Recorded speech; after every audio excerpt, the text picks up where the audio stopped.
أعوذ بالله من الشيطان الرجيم. بسم الله الرحمن الرحيم.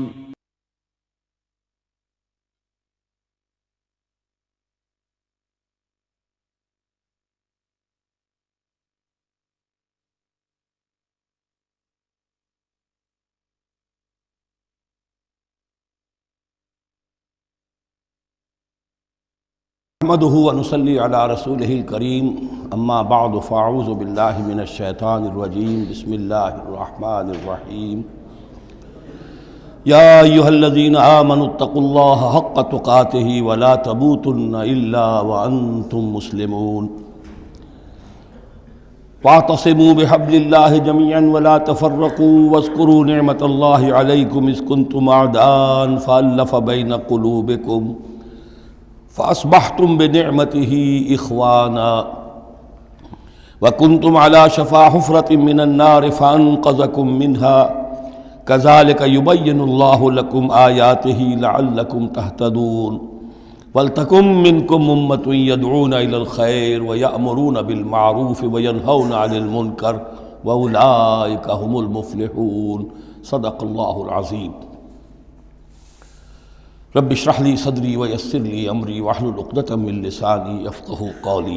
سورہ آل-عمران کا جو نصف ثانی اب شروع ہو رہا ہے تو آپ نے یہ مشابہت بھی نوٹ کر لی ہوگی کہ نصف اول میں سورہ بقرہ میں بھی ایک مرتبہ یا ایھا الذین آمنوا سے خطاب تھا، یا ایھا الذین آمنوا لا تقولوا راعنا وقولوا انظرنا واسمعوا۔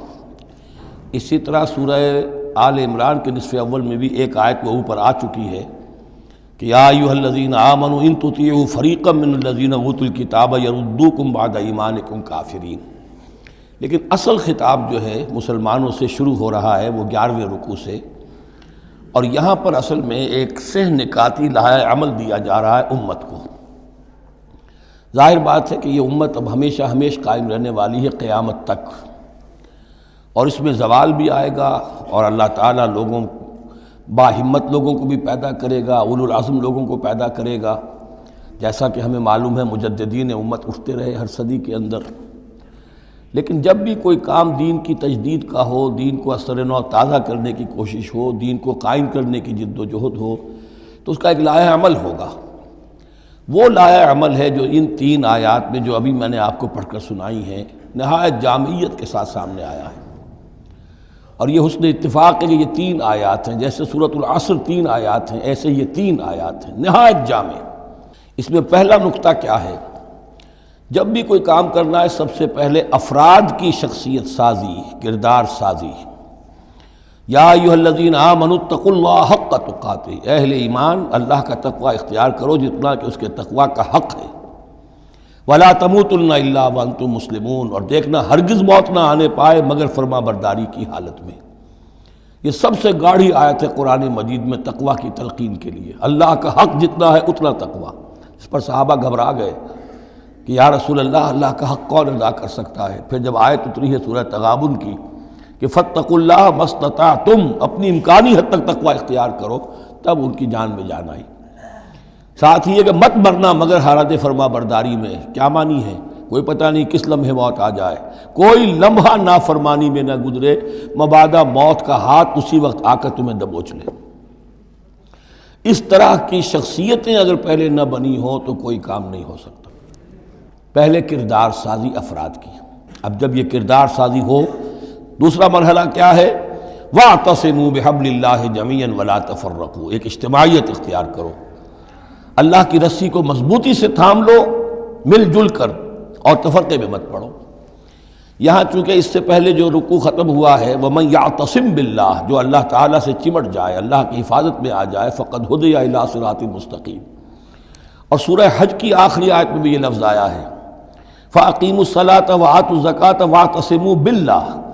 اب اللہ کی حفاظت میں کیسے آئے؟ اللہ سے کیسے چمٹے؟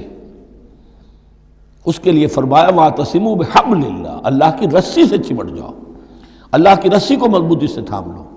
اور یہ اللہ کی رسی کون سی ہے؟ متعدد احادیث کے ذریعے سے واضح ہوتا ہے کہ یہ ہے قرآن۔ ایک طرف ہے انسان میں تقوی، ایک طرف اس میں علم آنا چاہیے، قرآن کا فہم پیدا ہونا چاہیے۔ قرآن کے نظریات کو سمجھنا چاہیے، قرآن کی حکمت کو سمجھنا چاہیے۔ انسانوں میں اجتماعیت جو ہے وہ جانوروں کے گلوں کی طرح نہیں ہو سکتی کہ بھیڑ بکریوں کا ایک بڑا ریوڑ ہے اور ایک چرواہا جو ہے وہ لکڑی لے کر ان کو سب کو ایک ڈسپلن میں لیے ہوئے ہے۔ انسانوں کو جمع کرنا ہے تو ان کے ذہن ایک بنانے ہوں گے، ان کی سوچ ایک بنانی ہوگی۔ یہ حیوان عاقل ہیں، یہ باشعور لوگ ہیں، ان کی سوچ ایک ہو، نظریات ایک ہو، مقاصد ایک ہو، ہم آہنگی ہو، نقطہ نظر ایک ہو، تبھی تو یہ جمع ہوں گے۔ اس کے لیے وہ چیز چاہیے جو ان میں یکرنگی خیال، یکرنگی نظر، یکجہتی مقاصد کی ہم آہنگی پیدا کر دے، اور وہ قرآن ہے۔ حبل اللہ هو حبل اللہ المتین، حضرت علی سے روایت ہے۔ حضرت عبداللہ ابن مسعود سے ہے، حضور نے فرمایا القرآن حبل اللہ الممدود من السماء الی الارض، اللہ کی مضبوط رسی ہے جو آسمان اور زمین کے درمیان تنی ہوئی ہے۔ ایک اور حدیث میں فرمایا فاستبشروا فإن طرفه بأيديكم وطرفه بيد اللہ، خوشیاں مناؤ، یہ قرآن ایسی شے ہے کہ جس کا ایک سرا تمہارے ہاتھ میں، ایک سرا اللہ کے ہاتھ میں۔ تو تقرب الی اللہ کا ذریعہ بھی قرآن، اور آپس میں تمہیں جوڑ کر رکھنے کا ذریعہ بھی قرآن۔ یہی وجہ ہے کہ ہماری ساری یہ تحریک جو ہے میری، اس کا اصل جو منبع ہے، سرچشمہ ہے، اس کا مبنی ہے، مدار ہے، وہ دعوت رجوع القرآن۔ پوری زندگی میں نے اپنی الحمدللہ کھپائی ہے اس کام میں، اور اسی کے ذریعے سے انجمن خدام القرآن اور قرآن اکیڈمیز، پھر 1 ایئر کورس، نوجوان جو ہیں تعلیم یافتہ لوگ ہیں، وہ پی ایچ ڈی بھی کر چکے ہیں، وہ ڈاکٹر بھی بن گئے ہیں، وہ انجینئر بھی ہیں، لیکن دین کی طرف سے جاہل ہیں، قرآن سمجھ نہیں سکتے۔ وہ آئیں، 1 سال رہیں ہمارے پاس، عربی سیکھیں، قرآن سیکھیں، تاکہ اس پر عمل ہو سکے۔ تو دوسرا نقطہ ہوا واعتصموا بحبل اللہ جميعا ولا تفرقوا واذکروا نعمت اللہ علیکم اذ کنتم اعداء، اور ذرا یاد کرو جو اللہ کا انعام تم پر ہوا کہ تم تو ایک دوسرے کے دشمن تھے۔ فالف بین قلوبکم، تو اللہ نے تمہارے دلوں کے اندر الفت پیدا کر دی۔ فاصبحتم بنعمتہ اخوانا، تم اللہ کے فضل و کرم سے بھائی بھائی بن گئے۔ یہ یہاں گویا کہ اولین مخاطب یہاں انصار ہیں۔ ان کے جو 2 قبیلے تھے اوس اور خزرج، وہ آپس میں لڑتے آ رہے تھے 100 برس سے، خاندانی دشمنیاں چلی آ رہی تھی، قتل کے بعد قتل، ادھر کا قتل ادھر کا قتل۔ لیکن اب جب یہ ایمان آیا، اللہ کی کتاب آ گئی، محمد رسول اللہ آ گئے، تو اب وہ شیر و شکر ہو گئے، ان کے جھگڑے ختم ہو گئے۔ اس طرح پورے عرب کے اندر غارت گری ہوتی تھی، اسے دارالامن بنا دیا۔ وَكُنْتُمْ عَلَىٰ شَفَا حُفْرَةٍ مِّنَ النَّارِ، اور تم تو آگ کے گڑھے کے کنارے تک پہنچ گئے تھے، بس اس میں گرنے والے تھے۔ فَأَنْقَذَكُم مِّنْهَا، تو اللہ نے اس سے تمہیں نکال لیا اور بچا لیا۔ كَذَلِكَ يُبَيِّنُ اللَّهُ لَكُمْ آيَاتِهِ لَعَلَّكُمْ تَهْتَدُونَ، اس طرح اللہ تعالیٰ اپنی آیات تمہارے لیے واضح کر رہا ہے تاکہ تم راہ پاؤ، صحیح راہ پر قائم رہو۔ یہ 2 نقطے ہو گئے۔ پہلے افراد کے کردار کی تعمیر، تقوی اور تابعداری، فرما برداری، پھر جمعیت، تنظیم، جماعت، اور اس کے لیے جو معنوی، جو اس کے لیے ہے، جو محور ہے اس تنظیم کا، وہ معنوی محور کیا ہے؟ قرآن مجید، حبل اللہ، اعتصامش کن کہ حبل اللہ اوست، مضبوطی سے تھامو، اس کو علامہ اقبال کہتے ہیں قرآن کو، حبل اللہ یہ ہے۔ اب یہ جو حبل اللہ، اور جو اس کے لیے ظاہری شکل بنے گی، وہ بھی اس صورت میں ہم پڑھ چکے ہیں، من انصاری اللہ، کہ کوئی اللہ کا بندہ کھڑا ہو اور کہے کہ میں تو اس راستے پر چل رہا ہوں، اب کون ہے جو میرے ساتھ آتا ہے اور میرا مددگار بنتا ہے۔ اب ایسی جمعیت جو وجود میں آئی وہ کیا کرے گی؟ یہ تیسری آیت اہم ترین ہے۔ وَلْتَكُن مِّنكُمْ أُمَّةٌ يَدْعُونَ إِلَى الْخَيْرِ وَيَأْمُرُونَ بِالْمَعْرُوفِ وَيَنْهَوْنَ عَنِ الْمُنكَرِ، سے نکاتی پھر آ گیا۔ تیسرے میں 3 کام، یہ جماعت کے کرنے کے کام صرف 3 ہیں۔ دعوت خیر، دعوت الی الخیر، اور سب سے بڑا خیر یہ قرآن ہے۔ یامرون بالمعروف، نیکی کا حکم دیتے رہیں، وینہون عن المنکر، اور بدی سے روکتے رہیں، واولئک ھم المفلحون، اور یہی لوگ ہیں جو فلاح پانے والے ہیں۔ ولتکن منکم امۃ، تم میں سے ایک ایسی امت وجود میں آنی چاہیے، منکم ہے، گویا کہ ایک بڑی امت ہے، امت مسلمہ۔ وہ تو اب 150 کروڑ ہیں یا 140 یا 130 کروڑ ہیں، سوئے ہوئے ہیں، اپنے منصب کو بھولے ہوئے ہیں، دین سے دور ہیں۔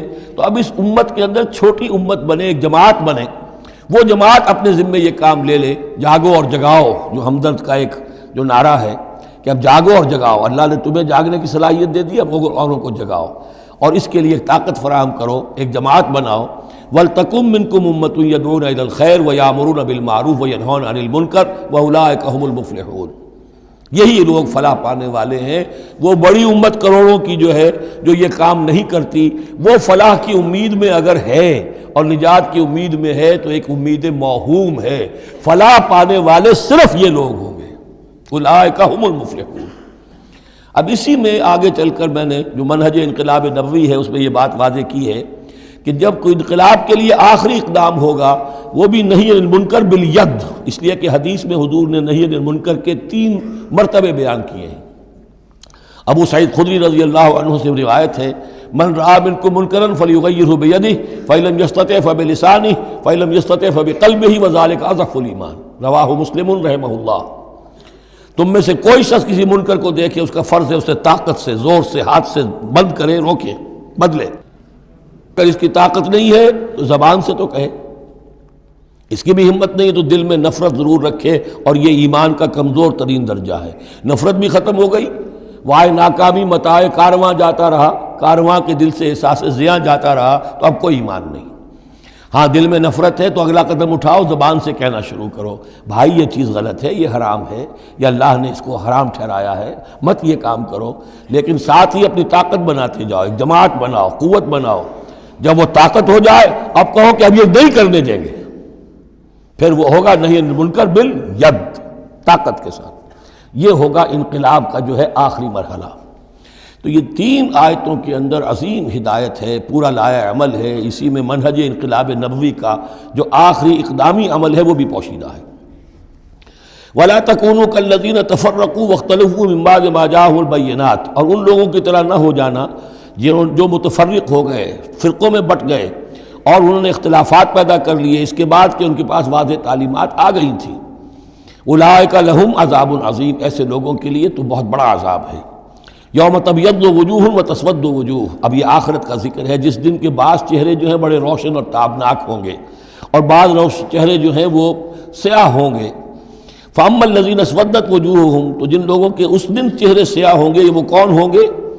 اکفرتم بعد ایمانکم، یہ وہی لوگ ہوں گے جو ایمان کے بعد کفر میں لوٹ گئے، ہدایت کے آنے کے بعد تفرقے میں پڑ گئے، زدم زدہ میں پڑ گئے، انہوں نے اس عبد اللہ کو چھوڑ دیا۔ اکفرتم بعد ایمانکم فذوقوا العذاب بما کنتم تکفرون، تو اب ذرا مزہ چکھو اس عذاب کا، اس کفر کی باعث جو تم کرتے رہے تھے۔ واما الذین ابیضت وجوہہم، اور وہ لوگ جن کے چہرے سفید ہوں گے، روشن ہوں گے، تابناک ہوں گے، ففی رحمت اللہ ہم فیہا خالدون، وہ اللہ کی رحمت میں ہوں گے اور اس میں ہمیشہ ہمیشہ رہیں گے۔ تلک آیات اللہ نتلوہا علیک بالحق، یہ اللہ کی آیات ہیں جو ہم آپ کو پڑھ کر سنا رہے ہیں حق کے ساتھ۔ وما اللہ یرید ظلما للعالمین، اور اللہ تعالیٰ تو جہان والوں کے لیے ظلم کا ارادہ نہیں رکھتا۔ لوگ اپنے اوپر ظلم کرتے ہیں، خود غلط راستے پر پڑتے ہیں اور اس کی پھر ان کو سزا دنیا اور آخرت میں بھگتنی پڑتی ہے۔ وَلِلَّهِ مَا فِي السَّمَاوَاتِ وَمَا فِي الْأَرْضِ، جیسا کہ میں نے عرض کیا اکثر اہم بحثوں کے بعد پھر یہ آیت آتی ہے اس طرح کی کہ گویا کہ یہ ایک کنکلوڈنگ ریمارک، اللہ ہی کے لیے ہے جو کچھ آسمانوں اور زمین میں ہے، وَإِلَى اللَّهِ تُرْجَعُ الْأُمُورُ، اور بالآخر سارے معاملات اللہ ہی کی طرف لوٹا دیے جائیں گے۔